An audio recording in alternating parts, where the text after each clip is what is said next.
agora, vamos recebê-la mais uma vez, Lígia Cogos, para a gente falar sobre calvície feminina. Seja bem-vinda. Prazer sempre tê-la aqui. Sabe que a produção adora você, adora. Bom. E eu fiquei tão feliz que você pôde vir, porque às vezes a gente sabe, né, que as agendas, os compromissos são muitos, e o programa sendo ao vivo, às vezes o horário também é um horário que pode ser um empecilho. Mas aqui é uma preferência, uma obrigada. Mas, ó, vamos para o nosso assunto, então, que é um assunto importante. Tem chegado muitos e-mails e a gente tem percebido, Lígia, que assim, as pessoas não só estão incomodadas com essa queda de cabelo, mas parece que, de fato, agora as mulheres estão atentas a isso. Será que aumentou esse estresse feminino e por isso as mulheres estão tendo mais queda de cabelo? Quais seriam as causas que você poderia contar, assim, para esse início? De fato, a queda de cabelo, a diminuição do volume de cabelo sempre atormentou as mulheres.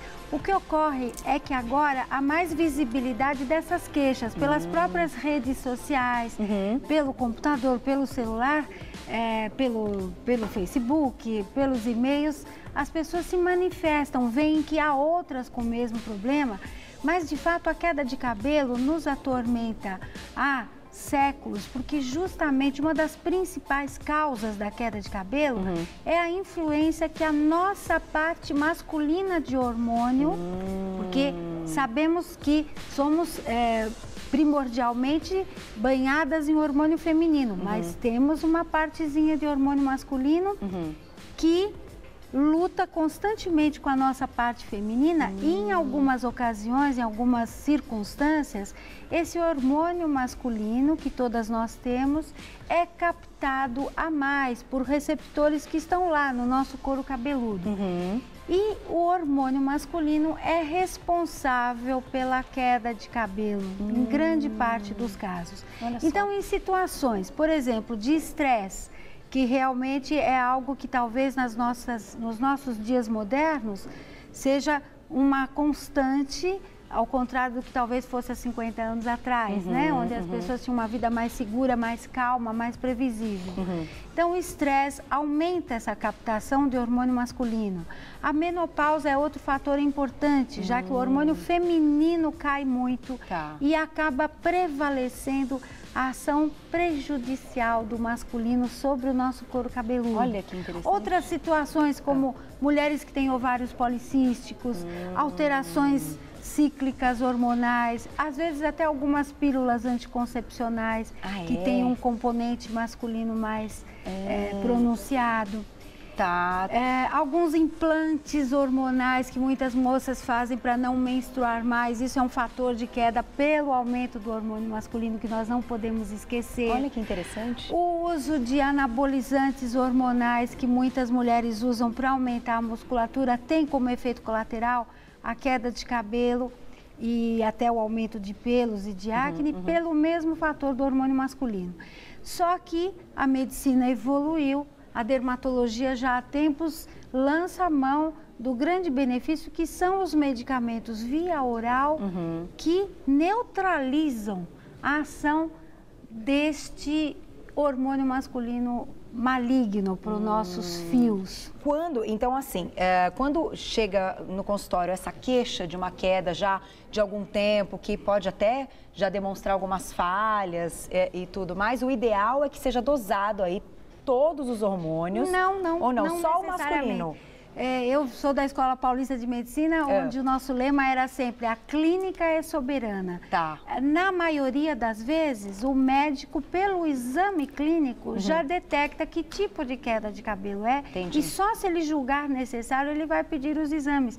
Porque não é que há um aumento de hormônio masculino, há um aumento de captação. O hormônio masculino passa pela corrente sanguínea e é agarrado pelas célulazinhas do couro cabeludo. E pode aumentar a oleosidade, não? Exatamente, ótima pergunta. Aumenta muitas vezes a oleosidade na raiz, pode até aparecer caspa, descamação. O tratamento mais efetivo para isso é o uso via oral de um medicamento conhecido quimicamente como finasteride, que neutraliza essa captação do hormônio masculino sem mexer nas dosagens hormonais. Isso é muito importante. E de qualquer maneira, sim, existe contraindicação, dependendo do caso, porque como existem tipos diferentes de queda, após diagnosticado, qualquer mulher pode fazer o uso do medicamento? O médico vai julgar, o dermatologista vai julgar, por exemplo, se essa moça não pode estar grávida, por exemplo. Tá. Ou se ela está na iminência de engravidar, porque como a maioria dos medicamentos não se usa durante a gravidez. Se há alguma intolerância ou se a pessoa não deseja tomar medicamentos, existem outras soluções também, Carol.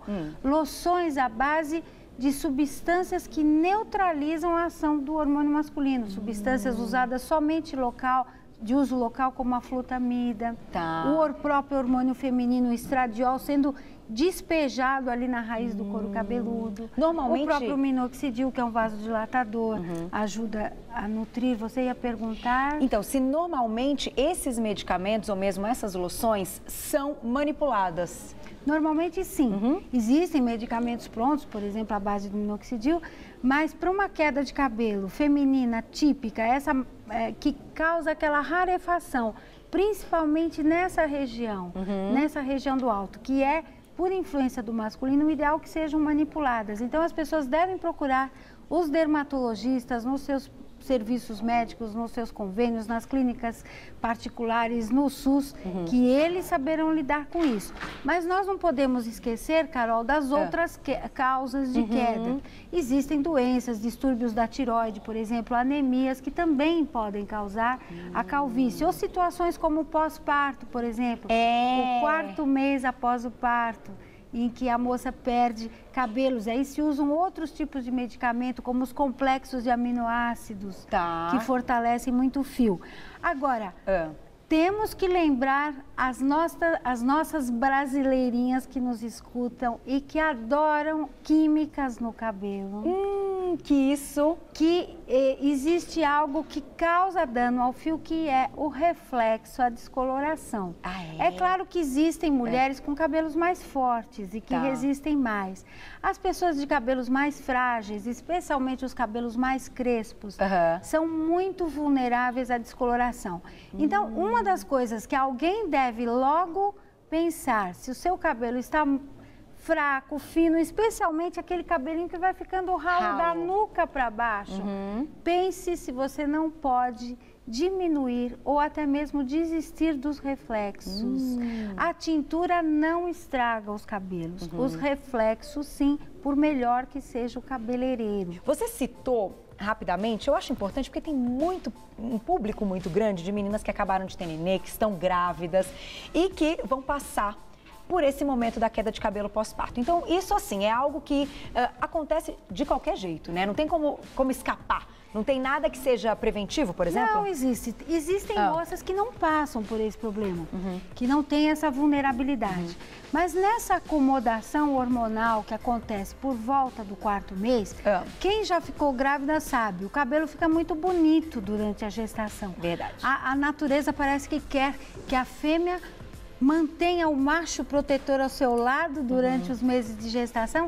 Então ela fica com olhos grandes, lábios cheios, um busto generoso e aquele cabelo que inspira a atenção, né, do seu marido.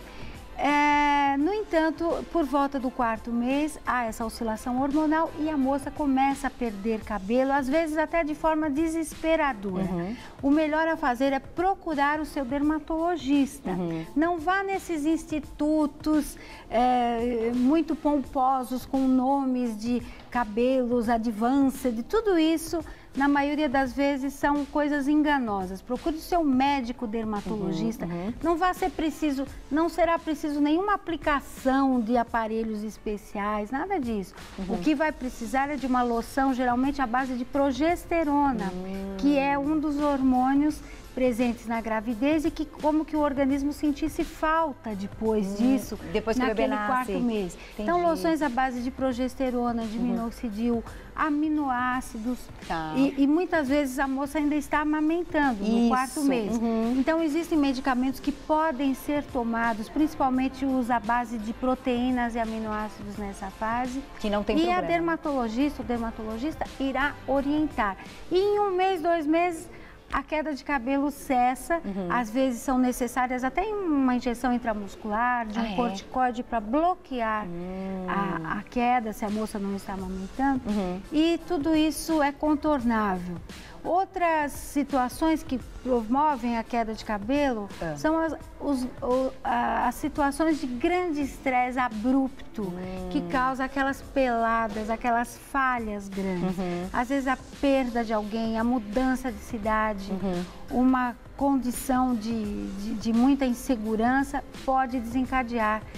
Muita gente já viu, muita gente tem na família alguma ocorrência disso. Isso pode acontecer não só nas mulheres, nas crianças, nos homens também. Nesse caso, a falha que pode aparecer não vai impedir que nasça cabelo de novo nessa região? Não, pode ser recuperado completamente. Existem doenças mais raras que são mais preocupantes, claro. Doenças que não podemos nos estender citando todas. Mas é bom tranquilizar as suas telespectadoras que a grande maioria, a esmagadora maioria dos casos de queda de cabelo tem uma solução simples, tem uma solução que não é cara, que não é mirabolante. O que se deve fazer é procurar quem entende. Dermatologista é que sabe lidar com isso. Tem uma pergunta, doutora Lígia, da Nina, nossa diretora, que é o seguinte. A Nininha teve nenê, estivemos juntas praticamente. Nininha tá grávida de... Eu já contei aqui no programa se tá grávida, Nininha? Acho que não. Agora contei. Gente, diretora, olha, menininha, agora vem um menininho para ser amiguinho do meu filho. A namorada já nasceu. Agora veio o amiguinho, tá tão linda, a diretora já tá barriguda de novo. É bom que assim, emendou, né, Nininha? Eu acho que você fez muito bem, já emendou, já tem os dois juntinhos, assim, é que no meu caso não dá, porque o João dá muito trabalho, sabe? Eu preciso esperar um pouquinho. Mas qual é a dúvida da Nina? Ela notou que durante a gravidez, depois do nascimento, né, da Larissa, o cabelo quebrou, ficou um cabelo opaco, não caiu, mas com o cabelo quebrado, assim, que ela sentiu que ela teve que cortar o cabelo, né? E você não estava usando química porque você estava grávida, então não podia usar química. Então ela pergunta se isso acontece. Não, de fato pode, as tinturas são permitidas na gravidez. Ah, são? São, sim. Ai, isso eu não sabia. Não há mais nas tinturas aqueles componentes à base de alcatrão, que eram os responsáveis para no início do século XX serem proibidas. Você tá brincando? Isso é uma coisa que disso? Muitos ginecologistas, inclusive, sabem disso. E estão permitindo, E veja lá, o meu marido está olhando aí, ele é ginecologista, ele deixa as suas pacientes tingirem os cabelos, sim. Mesmo na raiz? Mesmo na raiz. Olha, pode que ser usado. Que pauta interessante pra gente falar. É claro, não é aconselhável, por exemplo, uma escova à base de formol para uma moça alérgica e que esteja na gravidez, porque ela pode ter uma reação e pode ter que tomar um antialérgico que não será permitido durante essa fase. Entendi. Então, coisas que as pessoas já usavam, que já conhecem, não estão impedidas de serem usadas. Agora, o cabelo realmente fica com a raiz mais frágil. Se o cabelo está quebrando, nós temos que procurar as causas, como por exemplo, em primeiro lugar, uma química anterior à gravidez. Os reflexos são os grandes culpados da quebra dos fios e da perda do brilho. Outra coisa podem ser anemias, condições de saúde que devem ser investigadas. Por exemplo, alteração dos hormônios tiroidianos. Mais uma coisa eu gosto sempre de mencionar. Não adianta cortar os cabelos para fortalecê-los. Eu vivo isso é mito, falando né? isso. É mito. A ponta, cortar a ponta, a raiz não fica sabendo que você cortou. É verdade. Não há uma comunicação, não é igual planta, é igual roseira que realmente quando poda cresce. Então não é necessário cortar os cabelos.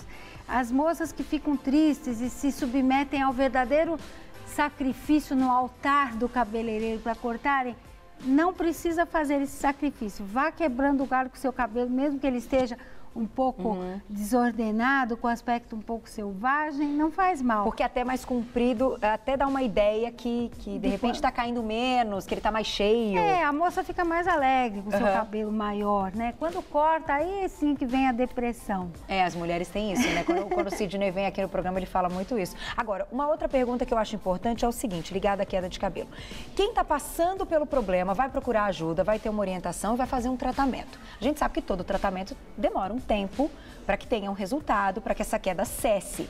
Durante esse período, que eu acho que é o período que as mulheres ficam afobadas, ficam, né, com medo, vem o cabelo caindo, tem muita gente que começa a contar os fios. O que é recomendado enquanto estamos passando pelo tratamento.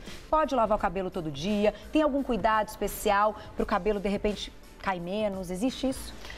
Podem lavar o cabelo todo dia, podem lavar o cabelo à noite. Aquela ideia de que a raiz fica molhada e o couro e o fio apodrece é puro mito. Podem lavar sim, na medida... Os homens lavam os cabelos todos os dias, eles têm o problema de queda de cabelo pelo hormônio masculino. Entendi. Mas aí é outra conversa. Tá. Então as moças podem, as mulheres podem lavar os seus cabelos na medida do que sentirem necessidade. Um tratamento de queda de cabelo geralmente leva entre 2 e 3 meses para responder. 100 fios por dia é o habitual para que alguém perca. Esses fios, não se preocupem que serão repostos. A pessoa não deve se afligir muito com o que vê caindo. Ela deve ver se ela tem cabelo crescendo. Isso é que é importante. A reposição do fio. Quem tem cabelo longo vê mais ainda os fios, porque os fios fazem mais vista.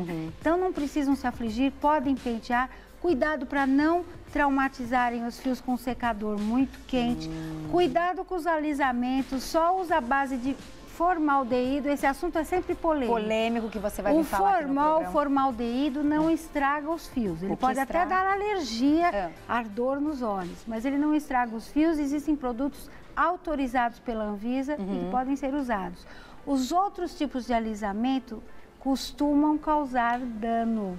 Também. Tomem cuidado. No panorama dos alisamentos, pouca coisa mudou nos últimos 40 anos.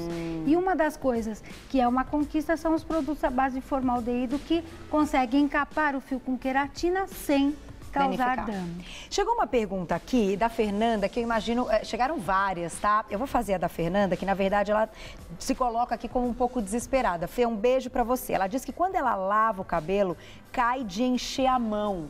E que isso a deixa desesperada. Então, no momento que a gente está lavando o cabelo, é o momento que cai mais fio mesmo? Então, não quer dizer que, de repente, ela está com uma queda, mas é o momento que ela perde um pouco de cabelo. É o que eu digo, ela tem que ver se ela mantém o volume de cabelo. Existe uma fase periódica em que há realmente uma queda maior dos fios, que nós chamamos eflúvio telógeno. Quem tem cabelos longos vê isso com mais exuberância. Na hora que se passa um condicionador, não é que o condicionador faça os fios caírem, ele desembaraça os fios e os fios vêm na sua mão. Entendi. O importante é ver se o volume de cabelo se mantém. É claro que às vezes isso pode ser um sinal de alerta, alguém que nunca notou essa queda e de repente está vendo um aumento de fios nas suas mãos e ao mesmo tempo nota uma rarefação, deve procurar ajuda. Mas o simples fato dos fios estarem vindo não quer dizer que esteja havendo uma perda real de volume. Tá, então é importante, claro, consultar um médico, um dermatologista para ter essa orientação. Vou fazer mais uma pergunta, dá tempo, Nininha? Mais uma. Da Suelen. Suelen, um beijo para você. Meu bebê está com 5 meses e meu cabelo está caindo muito. Tem várias falhas já, ela coloca aqui. Quando volta a crescer? Tem aí um tempo natural? Ela está no auge da fase da queda, que se inicia no 4º mês pós-parto. Se essa queda está mesmo exuberante, ela deve lançar mão, em primeiro lugar, até a própria dieta rica em proteína. Menos carboidrato, mais proteína. Carnes, claras de ovo, queijos e... Existem os complexos à base de aminoácidos, existem muitos disponíveis, nós não podemos citar nome de remédio, mas existem as cápsulas de proteína de aminoácidos, que até às vezes nós chamamos de pill food, né, comida dos cabelos, para que fortaleça esses fios. Loções também, à base de corticoide, à base de progesterona e minoxidil ajudam. Agora, se a moça quer arriscar e deixar os cabelos caírem até ver quando se estabiliza, geralmente por volta do 7º mês essa condição melhora naturalmente. E estar amamentando ou não vai influenciar essa situação? Não é o fato da amamentação, de ter ali a prolactina envolvida que aumenta essa queda? Ou tem relação? Pode haver, em alguns casos. Normalmente, depois que o organismo, que a mulher começa a menstruar novamente, tudo vai voltando ao normal. É uma fase delicada. Em compensação, existem outros benefícios da amamentação. O ideal é que a mulher faça o que o seu ginecologista, o seu pediatra estão recomendando e desde que o dermatologista resolve o problema dos cabelos. É verdade, eu concordo. Gente, é uma fase tão linda, é só ter paciência e aquela coisa, né? Tem cuidado do nenê. esquece de repente esse probleminha. Não, isso não. Vai ter coitada, orientação. ela precisa. Precisa, mas ela sabe precisa que às dessa vezes, força. isso, todo mundo teve a queda, eu também tive a queda de cabelo, mas quando você tem a criança, você dá menos valor para essas coisas. É isso que eu quero dizer, sabe assim? Você vai ter que, eu acho que tem que cuidar. Prioridades. E aí você, sabe, acaba ficando mais fácil, até porque você sabe que é uma coisa do organismo. Diferente de uma queda, como você explicou, que pode ter aí um aumento desse hormônio masculino e aí ter uma queda muito, muito grave. Eu acho que a queda no pós-parto, ela acontece, mas eu não acho que ela seja tão grave ou tão intensa quanto um problema hormonal. Existem tem mulheres casos que são mais exuberantes. É. Mas para isso existe ajuda. Com certeza. E é uma fase que às vezes a mulher está um pouco vulnerável, porque ela ganhou peso, ela está sem tempo, ela está sobrecarregada com o cuidado do nenê e o estresse é mais um fator. Então, se tudo entrar nos eixos, tudo corre melhor. De qualquer maneira, a alimentação também influencia e desde que a gente faça uma alimentação saudável, pode ajudar, né? Até como uma prevenção. Uma alimentação muito calórica aumenta a produção das glândulas sebáceas. Então, muita caloria, muito carboidrato pode fazer com que a raiz fique mais oleosa. Então, uma dieta mais saudável, proteínas, verduras, ajudam. E exercício físico. Atividade física também para liberar esse estresse, né? Isso. Quero te agradecer mais uma Eu vez. que agradeço. Obrigada, é sempre um prazer tê-la aqui. Tá vendo? A gente não pode se assustar, tem tratamento, tem que procurar ajuda e sempre, sempre confiar e ir até o seu dermatologista, ter todas essas orientações, fazer os exames certinho e no final vai dar tudo certo, né? Obrigada mais uma vez, você volta, né? Tem muitas pautas bacanas, a gente estava com muitas saudades, então não demore mais para voltar, que é sempre um prazer, todo mundo te adora, chegaram muitas perguntas. Marcelo tá mandando beijo, né, Mar? Tá te mandando um beijão e estamos te esperando. Toda a produção também. Com muito prazer. Obrigada, viu? Um beijo enorme Um beijo. E até beijo a próxima. Obrigada. Tchau, tchau. Ô, coisa boa.